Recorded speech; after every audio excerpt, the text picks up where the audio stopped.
انما امرہ اذا اراد شیئا ان یقول له کن فیکون۔ اللہ رب العزت کی عظمت کو اندازہ لگائیے کہ کسی چیز کا میٹیریل بھی نہیں ہے، کسی چیز کی پلاننگ بھی نہیں ہے، فقط اللہ نے ارادہ فرمایا تو را میٹیریل بھی بن گیا، اور جو ارادہ تھا اللہ کا اس کے مطابق وہ چیز آنن فانن وجود میں بھی آتی۔ وہ کتنی عظمتوں والے پروردگار ہیں۔ چنانچہ عرش، کرسی، لوح، قلم، جنت، جہنم، فرشتے، یہ سب کن سے پیدا۔ اللہ اکبر کبیر۔ اب ذرا غور کیجئے کہ جو چیز اللہ نے بنائی وہ یہ نہیں تھا کہ بس مٹی کا تودا تھا جو وجود میں آ گیا، نہیں، جنت اتنی خوبصورت اور کوالٹی کے حساب سے اتنی اعلیٰ کہ ہماری سوچ سے بالاتر۔ کوئی انسان جتنا بھی خوبصورت جنت کے بارے میں سوچے وہ کبھی بھی جنت کے بارے میں سوچ نہیں۔ ما لا عین رأت، کسی آنکھ نے وہ خوبصورتی دیکھی نہیں، ولا اذن سمعت، کسی کان نے اس کی خوبصورتی کا تذکرہ کبھی سنا نہیں، ولا خطر علی قلب بشر، کسی بشر کے دل پر اس کا گمان تک نہیں گزرا۔ ایسی جنت کو اللہ نے کن سے بنا دیا۔ اللہ اکبر کبیر۔ اس کی کمیت کا اندازہ لگائیں، سائز کا، کہ وہ کتنی بڑی ہے۔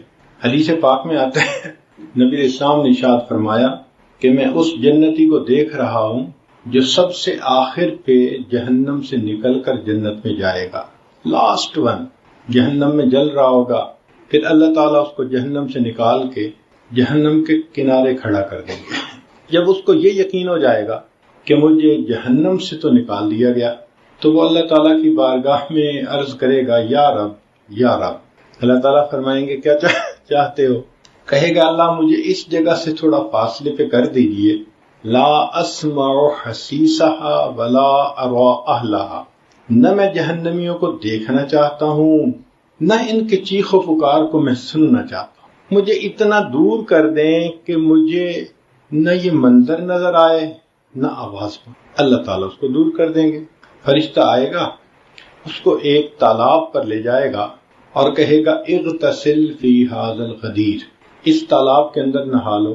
وہ ایسا پانی ہوگا کہ جب اس میں وہ نہلائے گا تو اس کے جتنے زخم ہوں گے وہ ختم، جو سیاہی ہوگی جل جل کے وہ بھی ختم، اور انتہائی خوبصورت جسم والا وہ انسان بن جائے۔ پھر وہ وہیں کھڑا ہوگا تو اس کو دور سے جنت کا منظر نظر آئیں گے تو دل میں خواہش اٹھے گی، تو کہے گا یا رب یا رب یا رب۔ اللہ تعالیٰ تو دلوں کے بھید جاننے والے ہیں۔ وہ فرشتے کو فرمائیں گے بھئی جاؤ پوچھو کیا کہتے ہیں۔ تو جب فرشتہ پوچھے گا تو وہ کہے گا بس وہ جو منظر دور سے نظر آ رہے ہیں نا، بس تھوڑا قریب سے نظر آئیں۔ چنانچہ اللہ تعالیٰ اس کو جنت کے اتنا قریب کر دیں گے۔ اب جب وہ وہاں جائے گا تو اس کو جنت کی ٹھنڈی ہواؤں کے جھونکے آئیں گے، معطر ہوا کے، اب رہا نہیں جائے گا۔ پھر کہنے لگے گا یا رب یا رب یا رب۔ اللہ تعالیٰ فرشتوں کو فرمائیں گے میں جانتا ہوں جو اس کے دل میں ہے، تم ذرا پوچھو جا کے کہتا کیا ہے۔ یا اللہ بس اتنا دور سے ہوں، جنت کا دروازہ دیکھ رہا ہوں، ذرا قریب کر دیجئے۔ تو فرشتہ اس کو جنت کے دروازے کے قریب کر دے گا۔ اب وہاں پر اس کو جنت اور زیادہ واضح نظر آئے گی، معطر ٹھنڈی ہوائیں آئیں گی، تو پھر وہ کہنا شروع کرے گا یا رب یا رب یا رب۔ تو پھر فرشتہ پوچھے گا بھئی اب کیا چاہتے ہو؟ کہے گا بس میں اور کچھ نہیں کہتا، چونکہ 3-4 دفعہ پہلے کہہ چکا ہوگا نا، کہے گا بس میں کچھ نہیں کہتا، بس یا رب یا رب یا رب۔ تو اللہ تعالیٰ فرمائیں گے کہ مجھے معلوم ہے کہ تیرے من میں کیا ہے۔ تو فرشتے کو اللہ حکم فرمائیں گے کہ اس بندے کو جنت کے اندر داخل کر دو۔ اب یہ بندہ جب جنت میں جائے گا تو ایسی جنت کو دیکھے گا کہ جو اس کے وہم و گمان میں بھی نہیں ہوگی، تو یہ حیران ہو جائے گا، تو پوچھے گا کہ یا اللہ یہ کس کی جگہ ہے؟ تو اللہ فرمائیں گے کہ جتنی بڑی دنیا تم نے دیکھی تھی یہ اس سے 10 گنا بڑی جنت ہے اور یہ تمہارے لیے ہے۔ تو غور کریں کہ جب آخری جنت کو پوری دنیا سے 10 گنا بڑی جنت ملے گی تو پھر اس سے جو اونچے ہوں گے، جو اولیاء ہوں گے، جو صحابہ ہوں گے، انبیاء ہوں گے اور سید الانبیاء، ان کی جنتوں کے کیا کہیں، اتنی تو جنت کی جسامت ہے، پھر جنت کی جو کوالٹی ہے اس کی تو بات ہی کیا کرنی۔ یوں سمجھ لیں کہ ہر بندے کو چھوٹی سی خدائی مل جائے گی، ہر بندے کو اللہ تعالیٰ کا حکم ہوگا وَلَكُمْ فِيهَا مَا تَشْتَهِي أَنفُسُكُمْ، جو تمہارا جی چاہے گا وہ ہو جائے گا۔ تو گویا اللہ تعالیٰ نے اس کو عدلے کا بدلہ دیا، کیسا کہ دنیا میں اس نے اپنی مرضی کو چھوڑا، رب کی مرضی پہ عمل کیا، اللہ کی مرضی کو پورا کیا۔ تو جب اللہ کی مرضی کو اس نے دنیا میں پورا کیا تو پروردگار عالم جنت میں اس کی مرضی کو پورا فرمائے۔ تم دنیا میں میری مرضی پوری کرتے تھے نا، تم گناہوں سے رکتے تھے، تم برائیوں سے رکتے تھے اور تم میری مرضی پر عمل کرتے تھے۔ اچھا، دنیا میں تم نے میری مرضی پر عمل کیا، آج میں تمہیں موقع دیتا ہوں جو تمہاری مرضی ہوگی وہ پوری ہو جائے۔ اب بتائیں وہ کیسی جنت ہوگی کہ بندے کے دل میں ایک خواہش پیدا ہوگی اور وہ پوری ہو جائے گی۔ یعنی عورتیں سوچیں گی اپنے بارے میں کہ میرا حسن ایسا ہو اور ان کو وہ مل جائے گا، آنکھیں ایسی ہوں، ناک ایسا ہو، رخسار ایسے ہوں، چہرہ ایسا ہو، کپڑے ایسے ہوں، سبحان اللہ، جو سوچیں گے وہ اسی وقت ہو جائے گا۔ تو اس کا مطلب کہ ہر جنتی کو ایک چھوٹی سی خدائی مل جائے گی، جنتی بڑے خوش ہوں گے۔ اور وہاں کی چیزوں کی کوالٹی ایسی کہ مثال دے کے سمجھایا، بچہ ماں کے پیٹ میں ہوتا ہے تو رحم کے اندر پانی ہوتا ہے جس کے اندر وہ فلوٹ کر رہا ہوتا ہے، لیکوڈ ہوتا ہے، اسی لیے تو والدہ چلتی پھرتی کام کرتی ہے تو وہ شاک ابزاربر کا کام کرتا ہے۔ اگر یہ نہ ہوتا تو بچہ تو ماں کے بطن میں صحیح رہ ہی نہ سکتا۔ تو اللہ رب العزت نے اس کو اس لیکوڈ کے اندر فلوٹنگ بنا دیا۔ اور دوسرا کہ جب عورت امید سے ہوتی ہے تو اس کے ماہانہ ایام ختم ہو جاتے ہیں، کیوں کہ اب وہی جو ایام والا خون تھا وہ اس کی غذا بنتا ہے۔ اب انسان اگر سوچے کہ بچپن میں ماں کے بطن میں ہم کیسی جگہ پر تھے کہ پیشاب تھا جس کے اندر ہم فلوٹ کر رہے تھے اور یہ ہماری غذا بن رہی تھی، تو بندے کو کراہت ہوتی ہے، نفرت آتی ہے۔ تو علماء نے لکھا جس طرح ماں کے پیٹ میں بچے کی غذا کے بارے میں سوچ کر نفرت آتی ہے، جنتی جب جنت میں دنیا کی غذاؤں کے بارے میں سوچے گا اس کو ایسے نفرت آیا کرے۔ اب آج یہ مرغ ہے، یہ بریانیاں ہیں، یہ میکڈونلڈ کے کھانے ہیں، یہ سوپ ہے، یہ فلاں ہے، یہ چائنیز ڈشیں ہیں، ہم کتنا انجوائے کرتے ہیں۔ مگر جنت کے کھانے کیا ہوں گے کہ اس جگہ پر بندہ جب دنیا کے کھانوں کے بارے میں سوچے گا تو ایسے کراہت ہوگی، اوہو ہم دنیا میں یہ کھاتے پھرے۔ تو ایسی کوانٹٹی اور ایسی کوالٹی، اور یہ پیدا کیسے ہوئی؟ فقط کن سے پیدا ہو گئی۔ اور پھر اس کی ایک وسعت کا اندازہ لگائیے کہ سارے جنتی جنت میں ہوں گے، لیکن اللہ تعالیٰ ان کے عملوں کے برابر ان کو درجے عطا کریں گے۔ وَلِكُلٍّ دَرَجَاتٌ مِّمَّا عَمِلُوا، ہر بندے کو اس کے عمل کے برابر درجہ ملے گا۔ اور یہ درجے کی اکاؤنٹیبلٹی اتنی مائنیوٹ ہوگی کہ روایت میں آتا ہے کہ دو بندوں کی زندگی کے اعمال بالکل ایک جیسے ہوں گے، اور ان میں ایک نے ایک مرتبہ سبحان اللہ زیادہ کہا ہوگا تو زیادہ کہنے والے کا درجہ اونچا ہوگا بنسبت دوسرے کے۔ ایک مرتبہ سبحان اللہ کا ڈیفرنس بھی وہاں فیل ہو سکے گا، یا اللہ۔ اس لیے حدیث پاک میں ہے کہ لن يتحسر اہل الجنہ، اہل جنت کو کسی بات پہ حسرت نہیں ہوگی سوائے دنیا میں گزرے ہوئے ان لمحات کے جو انہوں نے اللہ کی یاد کے بغیر گزارے ہو، کہ کاش اس میں بھی ہم اگر اللہ کو یاد کر لیتے تو آج ہمارے درجے کتنے بڑے ہوتے۔ آج ہم سبحان اللہ کو معمولی سا عمل سمجھتے ہیں اور چاہیں تو ایک دن میں ہزاروں مرتبہ سبحان اللہ پڑھ سکتے ہیں، مگر نہیں پڑھتے، وقت ضائع ہوتا ہے۔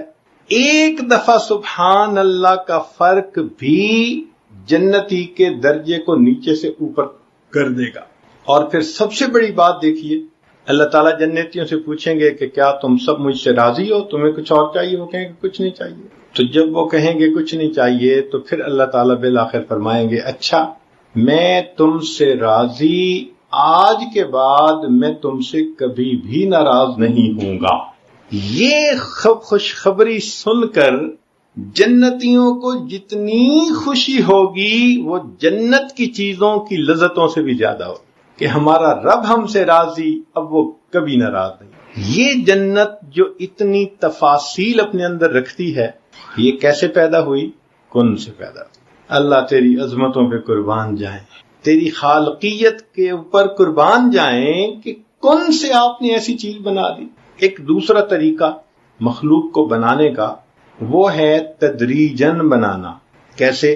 آپ نے بیج ڈال دیا زمین میں تو وہ اگنا شروع ہوا، پھر پہلے پودا بنا، پھر پتے لگے، پھول لگے، پھر پھل لگے، پھر درخت بنتے اس کو 20-30 سال گزر جاتے ہیں۔ وہ 20-30 سال کے بعد بھرپور درخت نظر آتا ہے۔ درختوں کی عمریں تو بہت ہوتی ہیں، چنانچہ سائیکیڈ ایک درخت ہے، وہ 1000 سال کے اندر 1 میٹر اونچا ہوتا ہے۔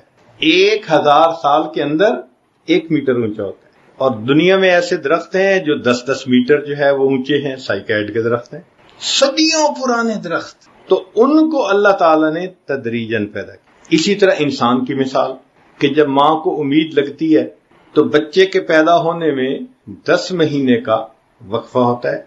اس دوران اللہ تعالیٰ بچے کا جسم بنا دیتے ہیں اور پھر اس کی ولادت ہوتی ہے، مگر ولادت ہونے کے ساتھ ہی وہ کوئی کھانا نہیں کھانے لگ جاتا، دوڑنے نہیں لگ جاتا، وہ بچہ ہی ہوتا ہے۔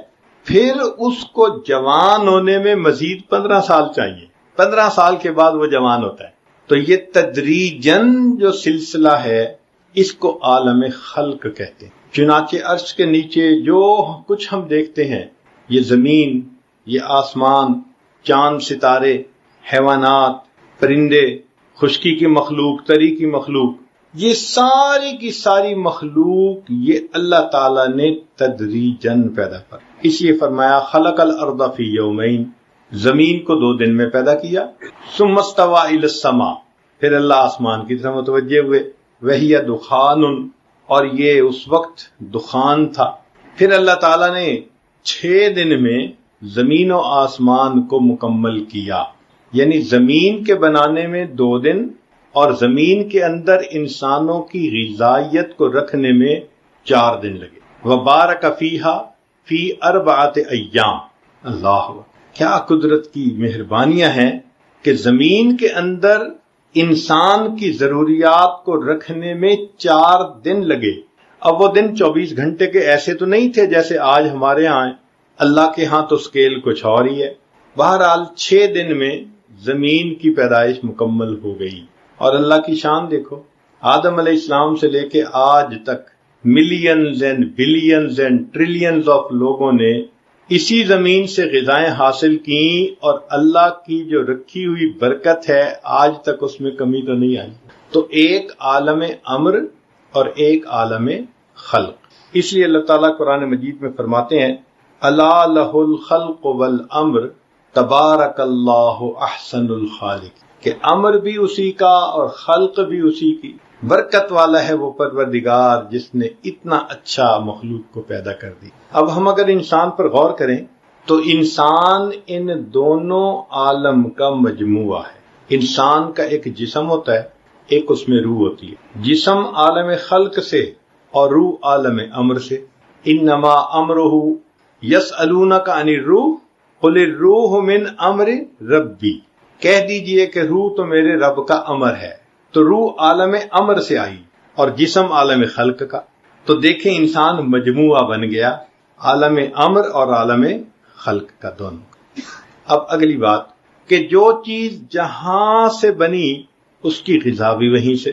مثلا جسم اس کائنات سے بنا، عالم خلق سے، سمجھے مٹی سے بنا، اس کی ساری ضروریات مٹی سے پوری ہوتی، پانی مٹی سے نکلتا ہے، روٹی کی فصل زمین سے، چاول کی فصل زمین سے، لباس کے لیے کاٹن کی فصل زمین سے، گھر بنانے کے لیے جو میٹیریل استعمال ہوتا ہے ماربل سمیت وہ سب کا سب زمین سے، جو انسان پھل کھاتا ہے سبزیاں کھاتا ہے سب زمین سے، سونا چاندی، انسان کی ضرورت کی ہر چیز زمین سے نکلتی ہے، یہ بدن کی ضرورت۔ تو اللہ تعالیٰ نے جہاں سے جسم کو بنایا اس کی ضروریات کو بھی اللہ تعالیٰ نے وہیں رکھ دیا۔ اور روح کس سے بنا؟ عالم امر سے، تو روح کی غذا وہ بھی عالم امر سے آتی ہے، عرش کے اوپر سے، اور وہ کیا چیز ہے؟ وہ نور ہے۔ بدن کو کھانے پینے کی ضرورت ہوتی ہے، روح کو اللہ تعالیٰ کی طرف سے آنے والے انوار و برکات کی ضرورت ہوتی ہے۔ یہ جسم کی غذا، وہ روح کی غذا۔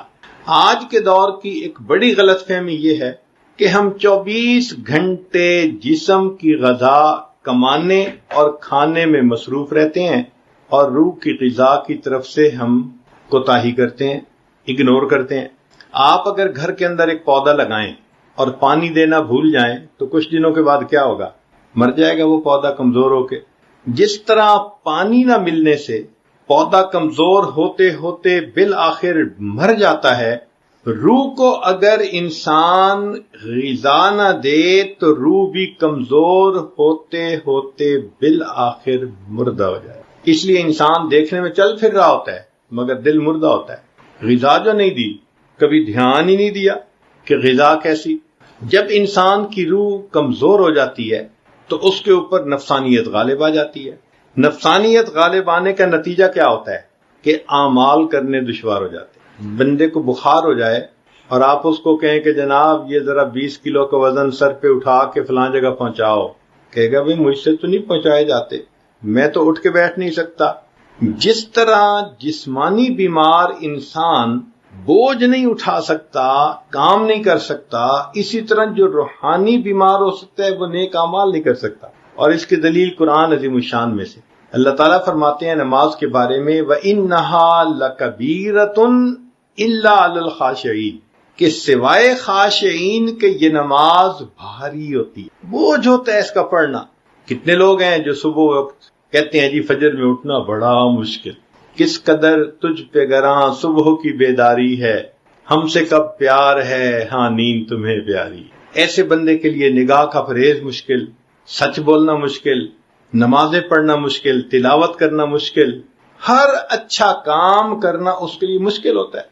یہ اس بات کی دلیل کہ یہ انسان روحانی طور پر بیمار ہے۔ اور ایسے لوگ پھر دین سے بیزار ہوتے ہیں، لکھے پڑھے ہوں گے، بڑا مطالعہ ہوگا مگر دین سے بیزار۔ دین ان کو پابندیاں نظر آتی ہیں اور دین ان کو سخت نظر آتا ہے اور مشکل نظر آتا ہے۔ کس وجہ سے؟ روح جو بیمار ہے۔ چنانچہ آپ غور کریں کہ آج کے دور میں ہم بیٹے کی شادی کسی لڑکی کے ساتھ کرتے ہیں تو ان کے جسم میچور ہوتے ہیں، خاوند کی عمر 22 سال اور بیوی کی عمر 20 سال، تو جسم تو میچور ہو گئے کیونکہ 20 سال ان کو کھانا ملتا رہا، غذا ملتی رہی، نورشمنٹ ملتی رہی، تو جسم پروان چڑھا، اور ان کی روح، اس کو تو غذا نہیں ملی ہوتی تو روح کی ڈیولپمنٹ نہیں ہوتی، تو روح کی مثال 3 سال کے بچے کی۔ اسی لیے شادی ہوتے ہی آپس میں جھگڑے شروع ہو جاتے ہیں۔ ان جھگڑوں کی بنیاد کیا ہوتی ہے؟ نہ ادھر روح پوری طرح جوان ہے نہ ادھر روح پوری طرح جوان ہے۔ اچھا ایک مثال سن لیں، آپ ایک کمرے میں 3 سال کی عمر کے 2 بچوں کو ذرا تھوڑی دیر الگ کر دیں، 10 منٹ کے اندر ان کی لڑائی ہو جائے گی، 10 منٹ کے بعد چیخو پکار شروع ہو جائے گی۔ کیوں؟ وہ جی بچے تھے، انہوں نے تو لڑنا ہی تھا۔ تو ان جوان العمر میاں بیوی کی مثال بھی اصل میں وہ 3 سال کے بچوں کی ہے۔ شادی ہونے کے بعد چیخو پکار، لڑکی والوں کو دیکھو تو ادھر چیخو پکار ہے، شکوے شکوے، لڑکے والوں کو دیکھو تو ادھر چیخو پکار ہے۔ تو ہم نے اپنی روح کو غذا نہیں پہنچائی ہوتی۔ آج ہم 10 گھنٹے کاروبار میں دیتے ہیں تو اس کا مطلب ہے جسم کی غذا کے لیے فکر مند ہے۔ ہم اپنی روح کی غذا کے لیے کتنا وقت نکالتے ہیں؟ آپ غور کریں، ہمیں دن میں کبھی یہ خیال آتا ہے کہ نہیں ہمیں روح کو بھی کچھ غذا دینی ہے؟ شاید ہم اس کو ضرورت ہی نہیں سمجھتے۔ تو جب ضرورت ہی نہیں سمجھتے تو روح پرورش کیسے پائے گی، کیسے مضبوط ہوگی، کیسے توانا ہوگی؟ چنانچہ روح کی غذا کے لیے ہمارے مشائخ نے کچھ اعمال بتائے ہیں۔ وہ چاہتے ہیں کہ اگر آپ ان چیزوں کو استعمال کریں گے تو آپ کی روح کو غذا ملے گی۔ سب سے پہلے درود شریف پڑھنا۔ یہ روح کی غذا کیسے؟ وہ ایسے کہ حدیث پاک میں آتا ہے کہ جو شخص ایک مرتبہ نبی علیہ السلام پر درود بھیجتا ہے اللہ تعالیٰ اس بندے پر 10 رحمتیں نازل فرماتے ہیں۔ تو رحمتوں کا نزول ہوا نا، تو یہ رحمتیں کس کی غذا بنیں گی؟ روح کی غذا بنیں گی۔ اور ہماری تو کوتاہی یہاں کہ 100 مرتبہ بھی درود شریف روز نہیں پڑھ پاتے۔ ایک صحابی نے سوال کیا اللہ کے نبی صلی اللہ علیہ وسلم میں کتنا درود شریف پڑھوں؟ فرمایا جتنا پڑھ سکتے ہو۔ اللہ کے نبی صلی اللہ علیہ وسلم میں 1/4 پڑھوں گا، زیادہ پڑھو گے تو تمہارا اور فائدہ ہوگا۔ اچھا اللہ کے نبی صلی اللہ علیہ وسلم میں اپنا آدھا وقت درود شریف پڑھوں گا۔ نبی اسلام نے فرمایا زیادہ پڑھو گے تو تمہیں زیادہ فائدہ ہوگا۔ اللہ کے نبی صلی اللہ علیہ وسلم میں 3/4 درود شریف ہی پڑھوں گا ٹائم، فرمایا زیادہ پڑھو گے تو زیادہ فرمایا۔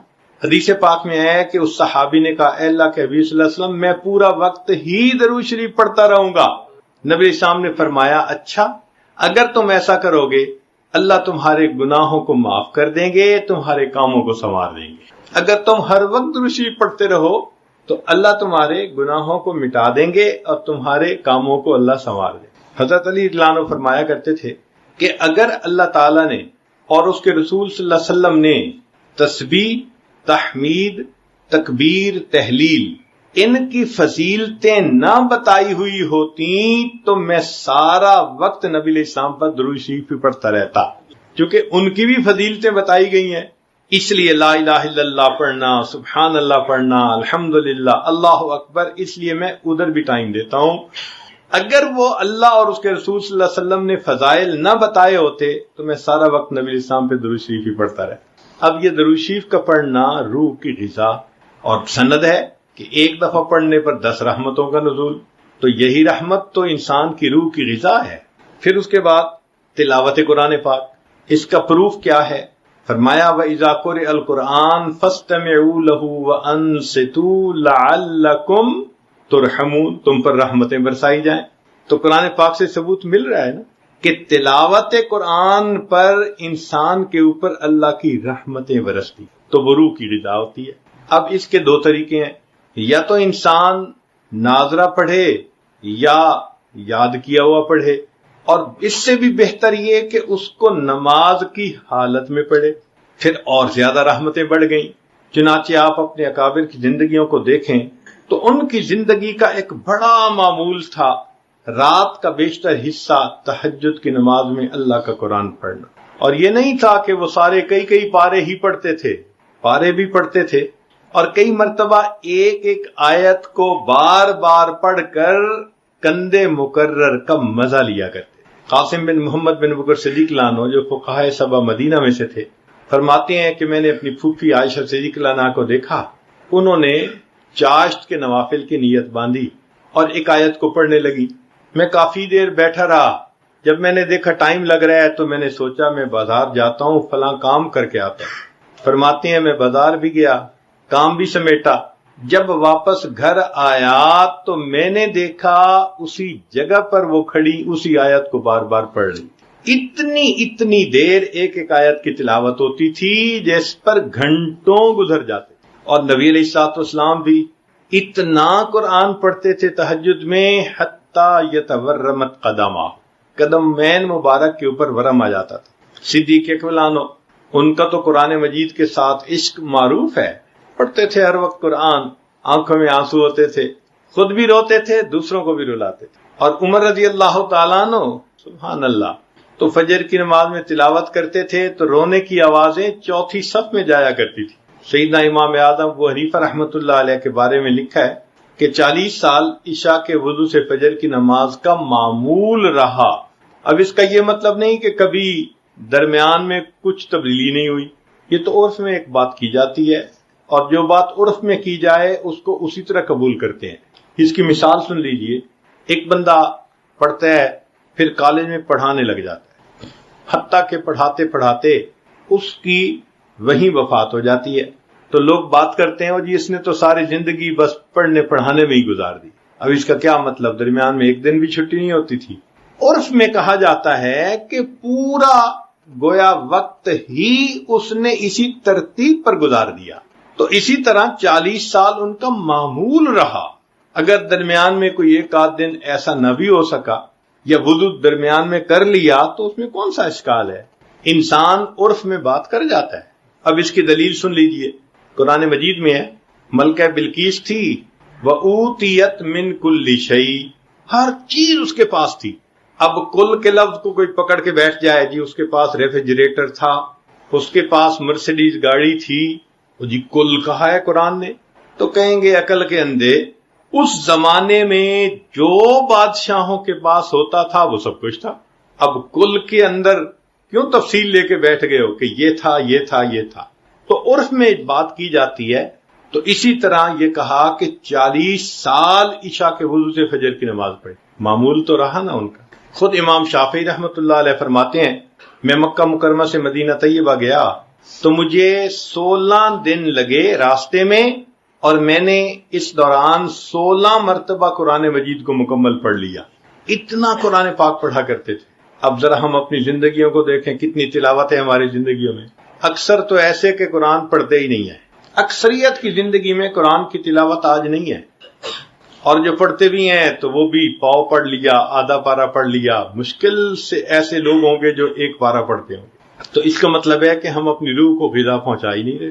بھائی کھانا تو کھاتے ہیں دن میں 3 مرتبہ، اور اگر ایک دن کھانا نہ ملے، نہ ناشتہ نہ دوپہر کا کھانا نہ رات کا کھانا، تو اگلے دن اٹھتے ہوئے سر چکراتا ہے، کھڑا نہیں ہوا جاتا. تو ایک دن کے غذا کے ناغے پر اگر بدن کی کمزوری اتنی ہو گئی کہ چکر آتے ہیں، تو جس روح کو غذا ملی ہی نہیں، مہینوں کے حساب سے سالوں کے حساب سے، اس روح کا کیا حال ہوگا؟ اس لیے اللہ تعالیٰ نے دن میں 5 وقت نماز متعین فرمائی کہ میرے بندوں کو دن میں 5 مرتبہ روحانی غذا ملنی چاہیے. جو 5 نمازیں پڑھتا ہے اس کی روح کو 5 مرتبہ نورشمنٹ مل جاتی ہے اور انسان روحانی طور پر مضبوط محسوس کرتا ہے. پھر تیسری چیز اللہ کا ذکر، اس سے بھی نور اترتا ہے، اور اس کی دلیل قرآن عظیم الشان میں حدیث مبارکہ میں بھی ہے. نبی اسلام نے فرمایا جب کچھ لوگ اللہ کی یاد کے لیے اکٹھے ہوتے ہیں نزلت علیہم السکینہ، ان پر سکینہ نازل ہوتی ہے. اور قرآن مجید میں سکینہ کا مطلب نور، فانزل اللہ سکینتہ علی رسولہ وعلی المؤمنین. تو سکینہ نور کو کہتے ہیں، برکت کو کہتے ہیں. تو یہ ذکر کرنے پر انسان کے اوپر سکینہ نازل ہوتی ہے. جتنی دیر ذکر کرتا رہے گا اتنی دیر روح کو غذا ملتی رہے گی، چاہے زبانی ذکر کرے یا چاہے قلبی ذکر کرے. اس لیے فرمایا کہ جب تم جنت کے باغوں میں جاؤ تو چر لیا کرو. صحابہ نے پوچھا جی جنت کے باغ کیا؟ فرمایا حلق الذکر، ذکر کے حلقے. تو معلوم ہوا کہ یہ جو ذکر کے حلقے ہیں ان پر اللہ کی طرف سے رحمتیں اترتی ہیں. اور حدیث پاک میں ہے کہ جب کچھ لوگ اکٹھے ہوتے ہیں من بلاد شتیٰ، مختلف شہروں سے، وقبائل شتیٰ، مختلف قبیلوں برادریوں کے، ایک جگہ اللہ کو یاد کرنے کے لیے اللہ ان کے اوپر اپنی رحمت نازل فرما دے. تو ذکر سے بھی انسان کی روح کو غذا ملتی ہے. اور ہم کتنا ذکر کرتے ہیں پوچھو ذرا. ناشتے میں لگتا ہے آدھا گھنٹہ، اور دوپہر کے کھانے میں ماشاءاللہ 1 گھنٹہ، اور رات تو باہر کھانے کی عادت ہوتی ہے نا کئی لوگوں کو، تو لگاتے ہیں 2 گھنٹے. تو جہاں کھانے پہ 3 گھنٹے 24 میں سے لگا دیے، وہاں ذکر کے لیے کوئی کہتا ہے 5 منٹ، کوئی کہتا ہے جی 2 منٹ، کوئی کہتا ہے 10 منٹ. بھائی اگر کسی پرائمری بچے کو کہے نا، پرائمری پڑھنے والے بچے کو کہ بچے تو نے 15 منٹ روزانہ پڑھنا ہے، وہ پرائمری امتحان میں پاس نہیں ہو سکتا، تو کیا 15 منٹ روزانہ مراقبہ کرنے والا ولایت کے امتحان میں پاس ہو جائے گا؟ اور نرسری کلاس میں 15 منٹ روز پڑھے اور پھر کتاب ہٹا لو اس سے، تو 15 منٹ پڑھ کے تو وہ نرسری میں پاس نہیں ہو سکتا. تو 15 منٹ مراقبے کر کے ہم کہاں ولایت کا نور پائیں گے؟ تو اس لیے ہمیں چاہیے کہ ہم ذکر زیادہ کریں. ہمارے مشائخ نے اس کا آسان طریقہ یہ بتا دیا کہ بھئی دیکھو تم ہر وقت بیٹھے تو نہیں رہ سکتے سب کام چھوڑ کے، تو اس کا بہترین طریقہ دست بکار دل بیار، ہاتھ کام کاج میں مشغول، دل اللہ کی یاد میں مشغول. تو تمہیں گھنٹوں وہ رحمت وہ نور اپنے دل میں جمع کرنے کا موقع مل جائے گا. یہ نغمہ فصل گلو لالا کا نہیں پابند، بہار ہو کہ خزاں لا الہ الا اللہ. جو بھی ماحول ہو، جو بھی موسم ہو، جو بھی سیزن ہو، ہر حال میں لا الہ الا اللہ. اور اللہ تعالیٰ چاہتے ہیں کہ میرے بندے میری یاد میں زندگی گزاریں. شاعر نے لکھا غضب کیا تیری یاد نے مجھے آ ستایا نماز میں. یعنی کہنا وہ یہ چاہتے ہیں کہ اللہ تعالیٰ میں نے نماز کی نیت باندھی تو میرا دل آپ کی طرف متوجہ ہو گیا. غضب کیا تیری یاد نے مجھے آ ستایا نماز میں، میرے وہ بھی سجدے ادا ہوئے جو قضا ہوئے تھے نماز میں. جو قضا ہوئے تھے وہ سجدے بھی ادا ہو گئے، اس لیے کہ آپ کی محبت سے جو میں نے نماز پڑھی. تو ہمیں بھی چاہیے کہ ہم ذکر کی کثرت کریں، چونکہ ذکر سے ذات کی محبت پیدا ہوتی ہے. جو بندہ اللہ کا ذکر کثرت سے کرتا ہے تو اللہ تعالیٰ کی محبت اس کے دل میں پیدا ہوتی ہے. پھر ایک چیز ہمارے مشائخ فرماتے ہیں استغفار. یہ استغفار اصل میں انسان کے جسم پر، دل پر جو گناہوں کے اثرات ہیں نا، یہ اس کو دھونے کے لیے. اس کی مثال ایسے جیسے ونڈ سکرین کے اوپر وائپر لگا ہوتا ہے. آپ ٹریول کر رہے ہیں تو موسم کی وجہ سے دھند آ جاتی ونڈ سکرین کے اوپر، تو جب باہر دھند آ جائے تو وائپر چلا دو تو پھر صاف. پھر چند کلومیٹر چلتے ہیں پھر دھند آ جاتی ہے، پھر وائپر چلا دیتے ہیں. تو استغفار کی مثال ایسے کہ جیسے یہ روزانہ 100 مرتبہ وائپر چلا کر دل کی ظلمت کو مٹا دیتا ہے. تو یہ اعمال دیکھنے میں تو ایسے ہیں جیسے بھائی نفلی کام ہے، لیکن اگر غور کریں تو یہ نفلی کام نہیں، یہ روح کی غذا ہے. اب یہ اعمال چونکہ عام زندگیوں سے نکل چکے. آج کل تو بچہ پیدا ہوتا ہے تو ذرا ہوتا ہے بڑا تو اس کو نرسری میں لگا دیتے ہیں، سکول میں، کالج میں. تو سکول کالج جانے والے بچوں کو ان معمولات کا کیا پتہ؟ جب وہ ان معمولات سے بالکل ناآشنا ہے، اس کا مطلب ان کی روح کو نورشمنٹ مل ہی نہیں رہی، نیوٹریشن مل ہی نہیں رہی. نتیجہ کیا ہوا؟ آپ سکول کالج کے بچوں کو دیکھیں، ان پر نفسانیت غالب ہوتی ہے، شہوات غالب ہیں، خواہشات غالب ہیں، ذرا سی بات پہ لڑنے کے لیے آمادہ ہو جاتے ہیں. یہ علامات ہیں کہ ان کی روح ابھی صحیح طرح پروان نہیں چڑھی. کئی مرتبہ جسمانی بیماریوں کا علاج دوا لینے میں ہوتا ہے اور کئی مرتبہ اس کا طریقہ کار اور ہوتا ہے. اس کو کہتے ہیں شعاؤں سے علاج. جیسے کسی آدمی کو اگر کینسر ہو جائے تو شعاؤں سے علاج کرتے ہیں، اس کو ایکسپوز کرتے ہیں شعاؤں کے سامنے، تو اس سے اس کا کینسر وہ ختم ہو جاتا ہے، کنٹرول ہو جاتا ہے. تو اللہ تعالیٰ نے یہ بھی ایک طریقہ رکھا ہے کہ اگر تمہارے دل میں گناہوں کے کینسر زیادہ ہو گیا اور تم خود اتنے عمل نہیں کر پا رہے، تو طریقہ یہ ہے کہ تم کسی صاحب باطن، صاحب بصیرت بندے کے ساتھ اپنا تعلق جوڑ لو. جب تم کسی سے تعلق جوڑو گے تو اس کے قلب کی مثال ایسی ہی ہے جیسے شعائیں ڈالنے والا کوئی آلہ ہوتا ہے، وہ شعائیں ڈال کے گناہوں کو مٹا دیتا ہے. جیسے عام آلہ شعائیں ڈال کے انسان کے جسم سے کینسر کو ختم کر دیتا ہے، شیخ کے دل کی وہ توجہات انسان کے دل سے گناہوں کا کینسر ختم کر دیتا ہے. تو یہ شعاؤں کے ذریعے علاج کرتا ہے. اور ویسے بھی ہم نے دیکھا کہ لوہے کو اگر مقناطیس کے ساتھ اگر ملائیں اور کچھ عرصے کے بعد الگ ہٹائیں تو وہ لوہا خود مقناطیس بن جاتا ہے، میگنیٹزم ٹرانسفر ہو جاتا ہے اس میں. اسی طرح جن کے دل میں اللہ کی محبت ہوتی ہے، ان کے ساتھ تعلق جوڑنے سے انسان کے اپنے دل میں بھی اللہ کی محبت بڑھ جاتی ہے، تو اس سے روح میں بیداری آ جاتی ہے. یہ تعلق بھی ہمیں چاہیے کہ ہم اپنے بڑوں سے جوڑیں. ان اللہ والوں کی مثال ایسی ہے، کسی نے کیا خوبصورت بات کہی، رویتہ شفا و موعظتہ دوا. ان کا دیکھ لینا وہ شفا ہوتی ہے اور ان کا واز کر دینا انسان کے لیے دوا ہوتی ہے. رویتہ شفا و موعظتہ دوا. اور ایک اور عجیب بات کہی، ينتفع برؤیتہ قبل روایتہ. ان کے بولنے سے پہلے ان کے دیدار سے ہی انسان کو نفع مل جاتا ہے، حالانکہ انہوں نے کلام نہیں کیا ہوتا. ينتفع برؤیتہ قبل روایتہ. ان کی روایت سے پہلے ان کی رویت سے ہی نفع مل جاتا ہے. بات ہی نہ کریں پھر بھی فائدہ ہوتا ہے. اسی لیے مولانا روم رحمۃ اللہ علیہ فرماتے ہیں قال راب گزار مرد حال شو، پیش مرد کامل پامال شو. صد کتاب و صد ورق در نار کن، جان و دل را جانب دلدار کن۔ کسی اللہ والے کے قدموں میں اپنے آپ کو پامال کر دو، دل سنور جائے گا۔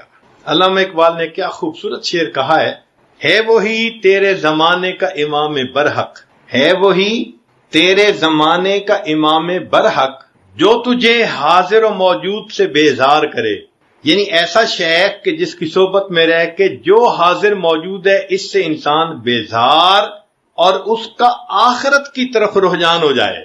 حدیث پاک میں فرمایا التجافی عن دار الغرور، دھوکے والے گھر سے انسان کا دل کٹ جائے، والانابۃ الی دار الخلود، ہمیشہ رہنے والے گھر کی طرف اس کا رجحان لگ جائے تو یہ مومن کی پہچان ہے۔ وہی تیرے زمانے کا امام برحق، جو تجھے حاضر و موجود سے بیزار کرے، موت کے آئینے میں تجھ کو دکھا کر رخ دوست، زندگی تیرے لیے اور بھی دشوار کرے۔ وہ تجھے موت کے آئینے میں دکھائے کہ دیکھو، دیکھنے میں یہ موت ہے، حقیقت میں یہ تمہارے یار کا وصل ہے۔ موت کے آئینے میں تجھ کو دکھا کر رخ دوست، زندگی تیرے لیے اور بھی دشوار کرے۔ تو جب انسان کو یہ محسوس ہو کہ مرنے کے بعد اللہ سے وصل ہوگا تو پھر تو وہ موت کی تمنا کرے گا نا، اور پھر وہ آخرت کی تیاری کرے گا۔ ہے وہی تیرے زمانے کا امام برحق، جو تجھے حاضر و موجود سے بیزار کرے، موت کے آئینے میں تجھ کو دکھا کر رخ دوست، زندگی تیرے لیے اور بھی دشوار کرے۔ دے کے احساس زیاں تیرا لہو گرما دے۔ احساس زیاں مطلب ہے نقصان کتنا ہو چکا، اس کا احساس پیدا کرے۔ مثال کے طور پہ آج کی اس مجلس میں جو آدھی گفتگو آپ نے سنی تو اس کے سننے کے بعد یہ احساس دل میں ضرور ہوتا ہے کہ ہم نے اپنی روح کو بہت اگنور کیا، ہم نے تو معمولات ہی نہیں کیے، روح کو غذا ہی نہیں پہنچائی، تو ہماری روح تو اتنی کبھی نہیں ہوگی۔ یہ احساس زیاں کہ میرا تو بہت نقصان ہو چکا۔ دے کے احساس زیاں تیرا لہو گرما دے، فقر کی سان چڑھا کر تجھے تلوار کرے۔ اللہ اکبر کبیر۔ تو ایسے حضرات سے تعلق جوڑنا پڑتا ہے، پھر انسان کے دلوں کی بیماریاں ختم ہوتی ہیں اور دلوں میں نور آتا ہے اور روح انسان کی کبھی سے کبھی تر ہوتی چلی جاتی ہے۔ چھٹی بات جس سے کہ انسان کو روح کو غذا ملتی ہے وہ ہے روزے رکھنا۔ اب رمضان کا مہینہ قریب آ گیا۔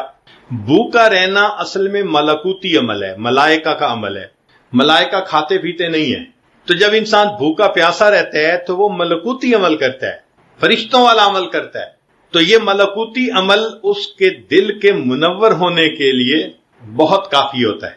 چنانچہ رمضان المبارک رحمتوں کا مہینہ، رحمتوں کا خزینہ، ہر روزے پر انسان کی روح کو انوارات ملتے ہیں۔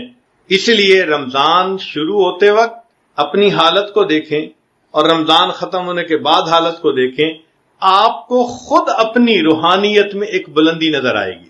اس کی مثال یوں سمجھیں کہ جیسے فیکٹریز چلتی ہیں اور 24 گھنٹے چل رہی ہوتی ہیں، تو ان کے ہاں ہر سال ایک مینٹیننس کا مہینہ ہوتا ہے۔ فرٹیلائزر فیکٹری، جی مینٹیننس کا مہینہ فلاں ہے، اس مہینے میں پورے پلانٹ کو بند کر دیتے ہیں اور پھر ہر موٹر کو کھول کے اس کے بیرنگ بدلتے ہیں، پمپ کو کھول کے اس میں ویئر ٹیئر ہوتی ہے تو حالات اس کے پرزے بدل دیتے ہیں، اس کو ٹھیک کر دیتے ہیں، گریس کر دیتے ہیں، حتیٰ کہ جب اچھی طرح مینٹیننس ہوتی ہے تو وہی مشین پھر دوبارہ 1 سال پھر چلنے کے لیے تیار ہو جاتی ہے۔ تو اللہ رب العزت نے انسان کی باطنی مینٹیننس کے لیے رمضان کا مہینہ بنا دیا۔ میرے بندو، تم پچھلے 11 مہینے جو گناہ کرتے رہے، تمہاری آنکھوں پہ اس کا اثر، زبان پہ اثر، دل پہ اثر، لہذا آؤ ذرا اس میں روزے رکھو اور دعائیں مانگو اور میرا قرآن سنو، سحری کرو گے، افطاری کرو گے، ہم سے مانگو گے تو ہم تمہارے جسم کے ان تمام زنگ کو ختم کر دیں گے اور ہم روحانی طور پر تمہیں ایک نئی زندگی پھر عطا کر دیں گے۔ چنانچہ رمضان مبارک کا مہینہ انسان کی روحانیت کی بلندی کے لیے بہت اہم ہے۔ آپ حیران ہوں گے، حدیث پاک میں ہے کہ نبی علیہ السلام اس مہینے کا انتظار فرماتے تھے۔ بھئی انتظار تو اسی چیز کا کرتے ہیں نا جو بہت قیمتی ہوتی ہے۔ دعا مانگتے تھے اللہم بارک لنا فی رجب و شعبان و بلغنا رمضان، اللہ رجب اور شعبان میں برکت عطا فرما اور بخریت رمضان تک پہنچا۔